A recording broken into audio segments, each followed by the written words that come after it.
It's pop-up summit, NeuroCreative Leadership Live.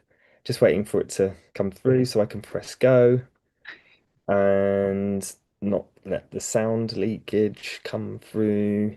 It's a bit of I can see why they have tech team things for these things. There we go. Excellent. You are your Awesome. own tech team, Rory. So far, but yes, there's obviously so much said and unsaid support going on in the background, even if I'm managing a lot and trying a lot of stuff out as a it's almost like a market research version of a summit. It's like, let's see what sticks. I've got some pillars and some ideas on neurocreative leadership. They're what how I manage myself, but what how as leaders we want to also help others with through our vision, but also through inspiring. It's heart-centered is inspiring people in their vision so that they want to take action for themselves as well. So that's this is all just like a set of amazing hand-picked um specialists, experts, speakers that are all absolutely dedicated to their work. It's just being go they go through the challenges, the struggles, the all the stuff that to make stuff happen that isn't just about them. And that's what I call awesome neurocreative leadership in action. And so I can't wait to introduce you to Sarah Davies here. And holding the tension a little bit, we're doing a panel event this evening. This is a wrap up of all of the lives that have gone on, which is incredible because they've all popped up in the last week and a half, 2 weeks, and they're all filtering into a dashboard where you can watch all of them, and they've all got different flavors, different answers, different speakers covering different topics on how we manage our health, wealth, and stealth. So we're doing this celebratory fun and games event this evening, and it's all Zoomable on the dashboard on the sign up link. So give us a wave if you want to watch that. Thanks for listening. NeuroCreative Leadership Live, and I'll just relax for a moment. Take a breath. So, um, we are talking about we're going to talk about body-wise rhythms and moving and breathing for energy and focus in our nervous system safety as neurocreative leaders. Um, Firstly, Sarah, what if there was a favorite topic in your life and or work that's like a glue to for you to come back to each time, that's just part of your passion and joy, that allows you to just be in your rhythms, be in your get into your flow, as it were, that helps you be you, who you are and what you do. What would that be? Oof, there's a question for a Monday morning. It's really interesting. The evolution of that, it's already gone through, I don't know how many iterations, Rory, and I think that points to something important. But right now it's about how do I maintain my capacity, my how I turn up for myself first and then for everybody else. So for Rory and anyone listening and watching after. And that is it's a many-headed thing really.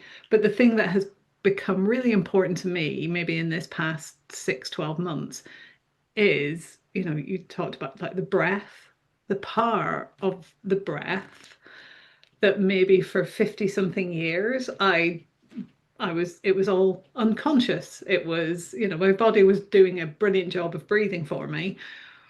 But yeah, there have been several occasions over the past year where taking time to consciously breathe in a way that allows me to regulate my nervous system and therefore how I can show up has just, it's been revelatory is not to put too fine a point on it, and to be able to do things that I didn't think.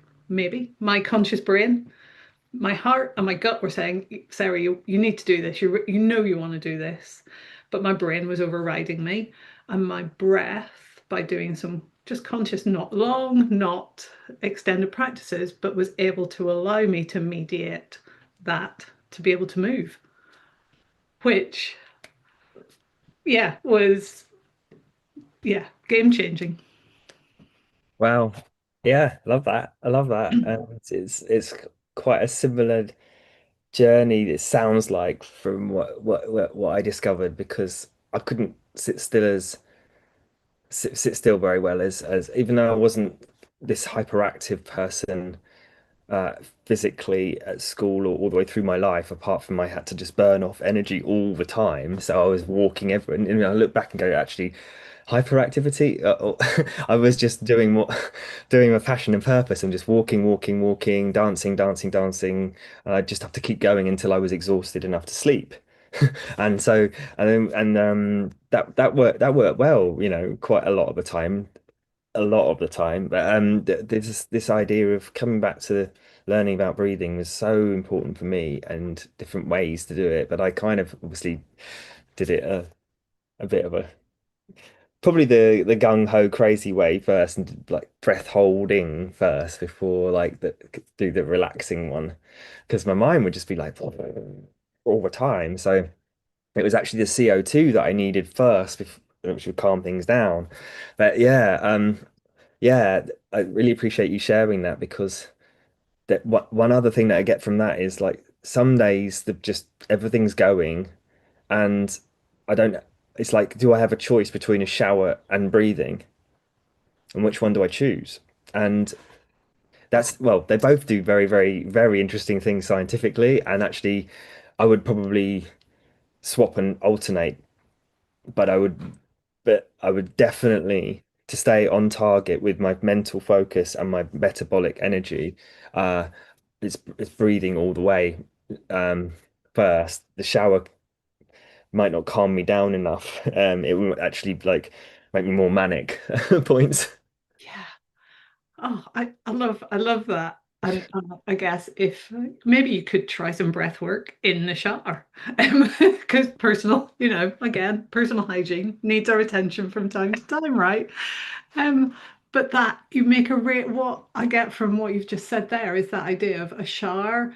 Um, does one specific, it's there for a specific purpose, whereas your breath is a tool that can change your state in many directions. It can hype you up. You can get yourself in a more aroused state to go for something, or it can do the thing that I need more often than not, which is the let's just calm things down to be able to get clear to make the next move without that churn, wherever you sense anxiety in your body. For me, it is definitely the squirrels running around in my tum.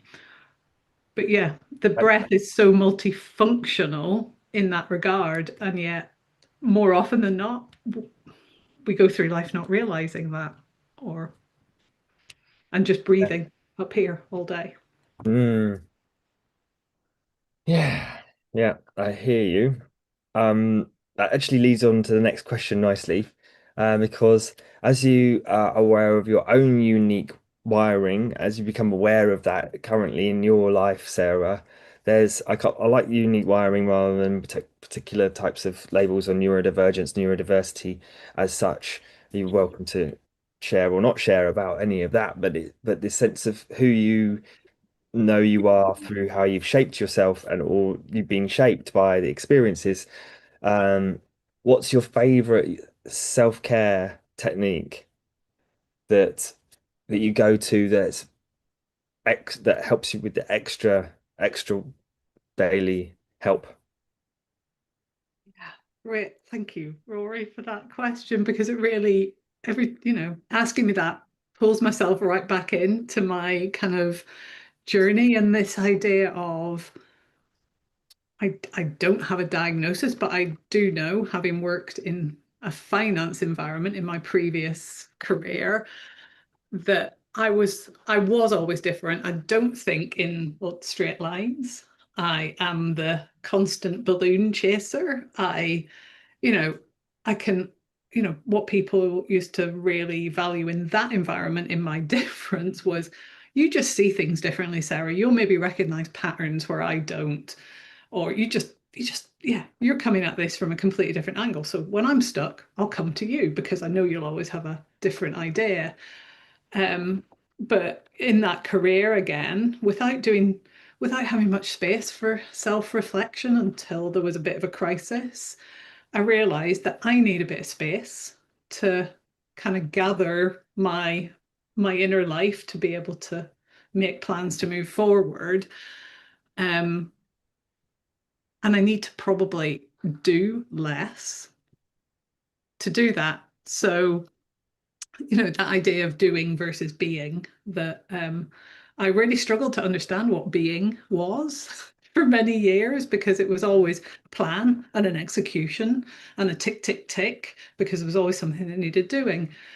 But actually, um, stepping outside of that world for a bit allowed me to realize this thing about needing space for stuff to for the snow in the shaken snow globe to settle, for me to be able to see clearly to move on.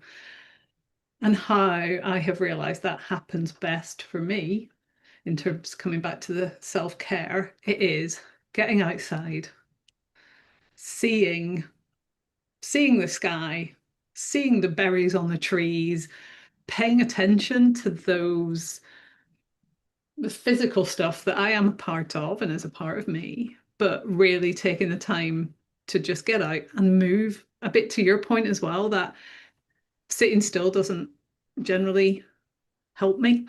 It is in movement, but no music, no podcast, no more things to do or consume, just being and seeing what comes up. With to the extent of, I mean, you may know here in the UK, the past 3 weeks have probably been so wet. I've been out walking on the roads in my high-vis jacket with people going, "Are you okay?" Because I live in a rural area. But I have never regretted doing that. And when I don't do it, things just get stuck. So I know that movement in nature does it for me. Love it, love it. And what I'm hearing about that is like finding your, which is what one of the terms for this summit is finding your natural rhythms and sustainable brilliance. So natural rhythms being that some people may be finding that place to go and do that thing in a particular time of day that works for them, and it doesn't have to be this 5 a.m.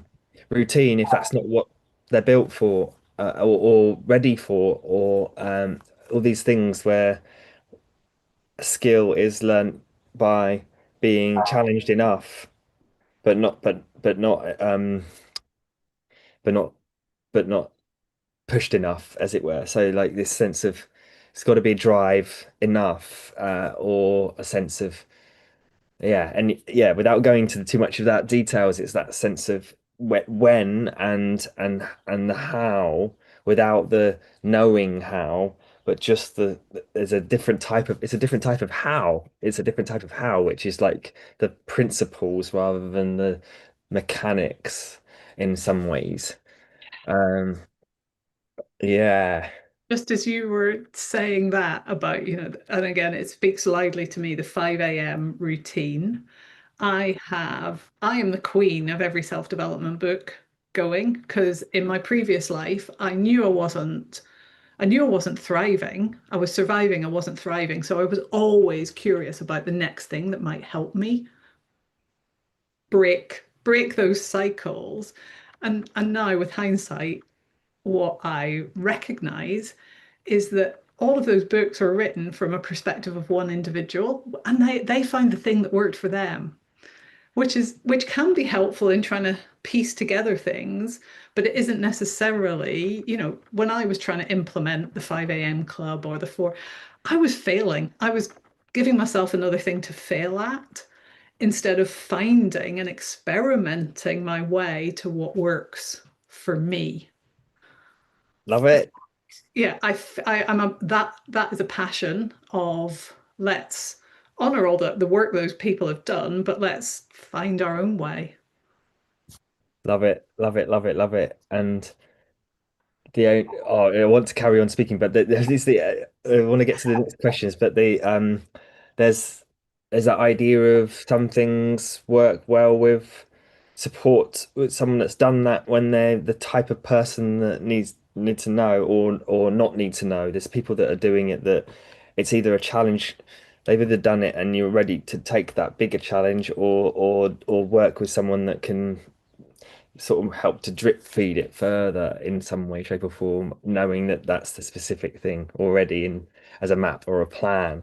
But we can get more into this. We can get more into this in the one in May because this is the whole point is we can get into much more juicy detail, and this one's a bit of a taster session on all of these topics and ideas. I want to ask you something, Sarah, where you listen in and it's like the next two are more laser focused answers. So, but yeah, your answer and a little why as well, and because. So, I'm going to say these five different powers we have as humans, where if we're in them, we can't necessarily judge ourselves or others or situations because we're in this concept or power that we have. And so I'm going to say them, and as they land, notice which one is the most prominent for you in how you're growing and what you know that is useful for you to as a skill to work on as well. Are you ready? Let's go. Okay, so first one is empathy, curiosity, creativity,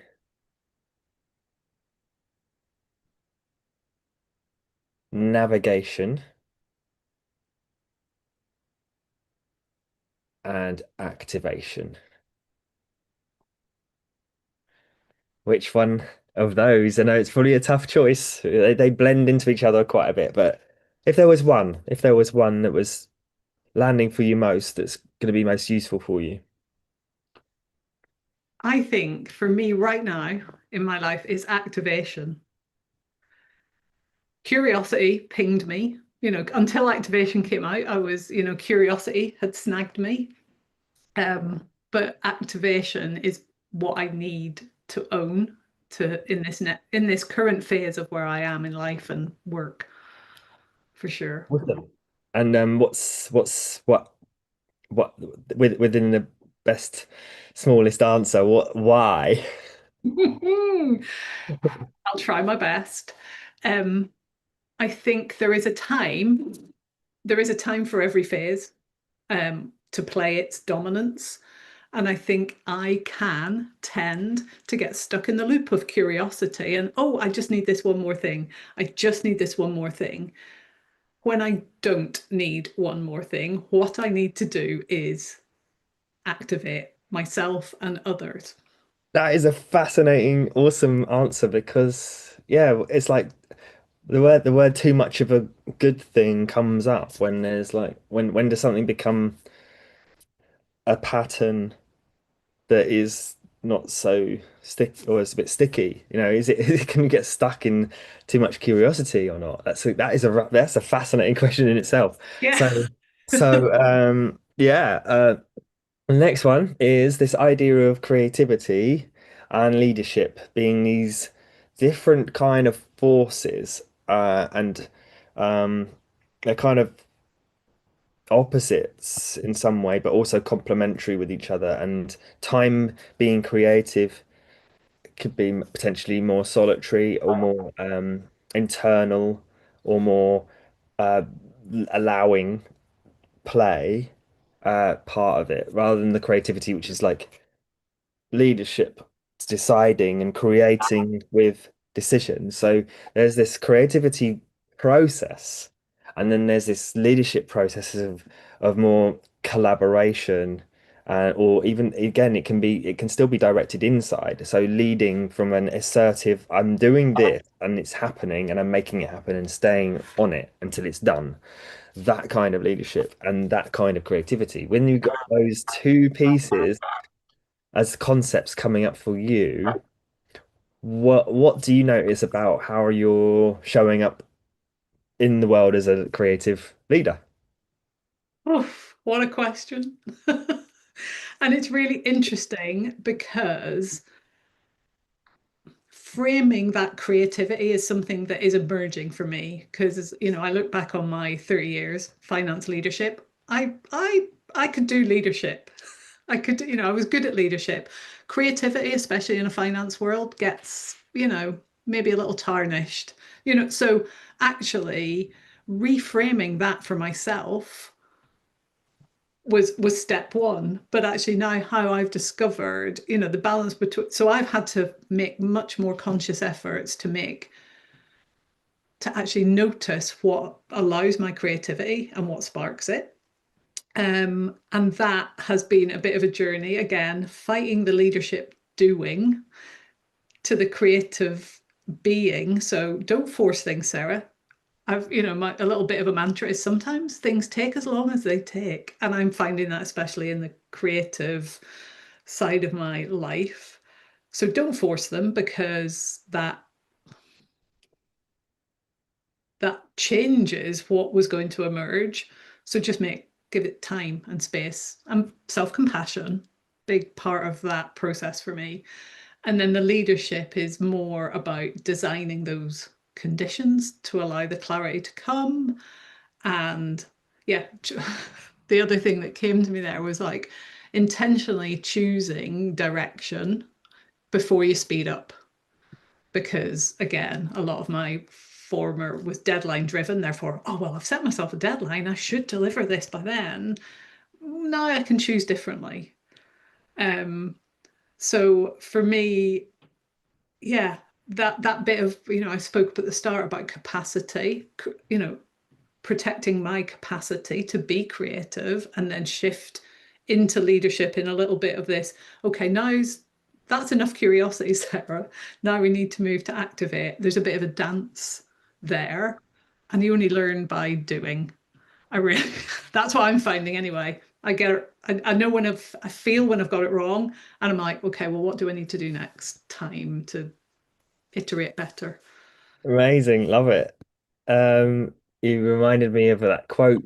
I've realized that I can come back and question anything, but a quote that really helped me as well was the direction is more important than the speed. And so in certain ways, and to be able to take that moment to go, there's the trajectory, and then go for the speed. Yeah, but of course, then once there's this other thing of once you've got the direction, anything chaos life is going to come and go Yeah, as well. So like that's that thing of it's still like important to move and shift with speed yeah, around them rather than slowing down and yeah. getting Yeah, and actually, as you were talking there, brilliantly brought it to life for me was that idea of direction is that aim somewhere out there. And it doesn't actually matter if I take the straight line or if I, you know, meander around a few boulders, or as long as I don't let that boulder start to take me off in a different direction, I've got to come back to my path.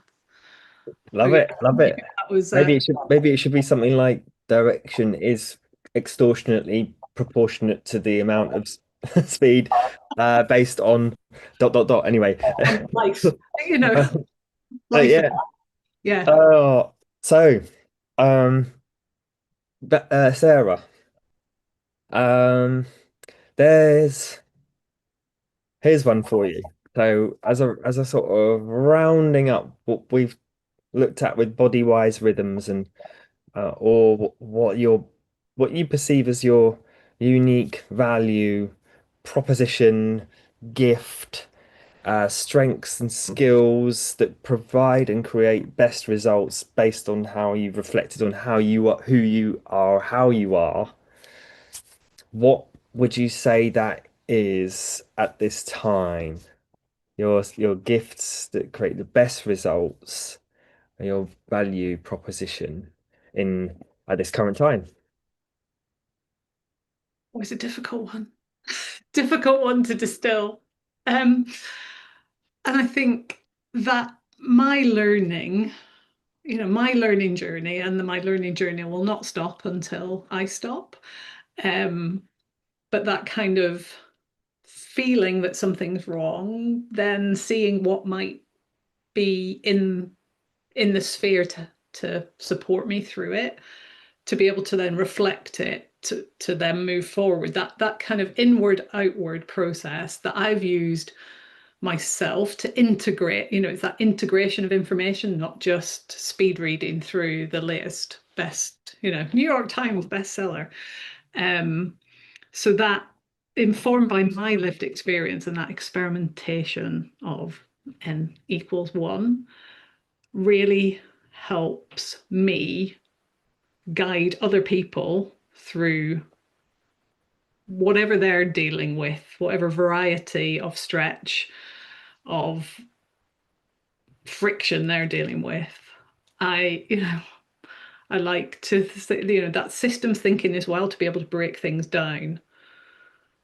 Um, and being able to bring that, people into to allow them to do their own thinking, back again to the best solution is the one that we create ourselves. So in a coaching relationship, to allow people to unpack everything, sort through what no longer is required, maybe put a new few things in, but that tension a little bit between challenge and encouragement. Yeah, so that idea of, I think, from myself moving from survival to thrival, that's how I live, that's how I coach, it's how I design the programs that I do. So yeah. Nice. I love it. Um, and it and I love the word call to action. I've been saying it a lot over these times because it's not just marketing speak. I realized it's what, it's very spiritual to have a sense of a calling to do something that's either bigger than the self or part of building and growing, and not just settling for less or settling for um the same if it's not working. And so this call, when we have a calling to action, you described the power of why activation is so important for you, and it's that sense of um, so the idea of it's the responsibility of us as leaders to call to action. That can feel uncomfortable if we're more supportive types of people, because that is very, very necessary to listen and support in this world. Otherwise, we won't necessarily grow and grow out of this old paradigm of differences and all that kind of stuff. So, but I'm before going off on too much of a tangent. There's this sense of call to action as the leader to say what here's an opportunity, and that's take it or leave it, and it's also up to us to discern as followers or listeners to that call to action to go nah, or yes, but Yeah. oh, I don't know. I'm not sure. And that I don't know, not sure is still a call to action. So if anyone's listening, highlights, comments, questions, this is my call to action is just to, if you hear something that you've absolutely loved, give us a little say what you got from it. And there'll be opportunities if you're watching this on the dashboard to to send feedback as well about what you're getting from all of this, because it's we want to grow together. Um, Mm. and yeah, so anything that's coming to mind when we say it or declare it straight away, it can have a ripple effect instantly out. So um, based on all of that, Sarah, what would you say, or what is your call to action at this time? So, my call to action is I see it as an invitation to explore, not to fix, because nobody's broken. It's just that we might be relying on things that we used when we were 20 and now we're not 20 anymore, and those things just don't work for us. Stages in life, all of that. Um, so if I guess my call to action is if you go to sarahdaviescoaching.com, you'll find two big buttons at the top. One is you can book a call with me. I'm always here for a chat. And the other is actually I've got a quiz called, your life audit, where you can check in, just a quick check in on, I think there's 40 questions, don't take very long to do, and you'll get some really actionable responses even out of that, to see where you might benefit from a bit of focus in your life. Again, if this isn't about being broken or burnt out, it's you're still doing well, but you just feel that maybe your shine is dimming, and that's the moment I work with. Mm, thank you so much. Yeah. Yeah, that's a really nice way of saying it when feel like the shine is dimming and and is it doing that or is it because it's kind of doing that or is it because it's doing that? But there just needs that extra little bit of um reflection time or collaboration time with someone that has done it. And that's so important. So thank you for sharing, Sarah. Thanks for this amazing uh uh insightful taster on moving body-wise rhythms and breathing. And what have you got from this for yourself, Sarah, this whole uh meeting? First of all, thank you, Rory. Thank you for your energy on a Monday morning, especially, and for inviting me to be a part of this amazing summit. Um, and I loved what you said there. It's about growing, it's all about growing together. There is no hierarchy. It's not about gatekeeping. It's about, hey, let's share in sort of and grow together. And yeah, so thank you. And actually, I've got activation bouncing in my head, which is a great thing for a new week, and has given me a certain degree of energy to actually get stuck into some activating work this week. So that Brilliant. was an unexpected upside. Thank you. Exactly. Yeah, this is it. This is the great thing about it. It can have a bit of everything. We can share insights. We can learn in what I call reflection. I've realized is to reflect in action non-stop, to be present to the thoughts or what am I getting from this, like instantly has revolutionized my life for sure. So um encouraging that in everyone for everyone. So what I get from it is what I just said. So what I've got from this is this sense of learning in action, reflecting in action to be able to do that. And you said growing together. So I think that there's some piece around growing together and reflecting in action that we can expand on as a mini talk training thing into the summit in May, the NeuroCreative Leadership Live in May, if you're up for that. Totally. Sign me up. Hurrah, hurrah. Amazing, amazing, amazing. So there we go.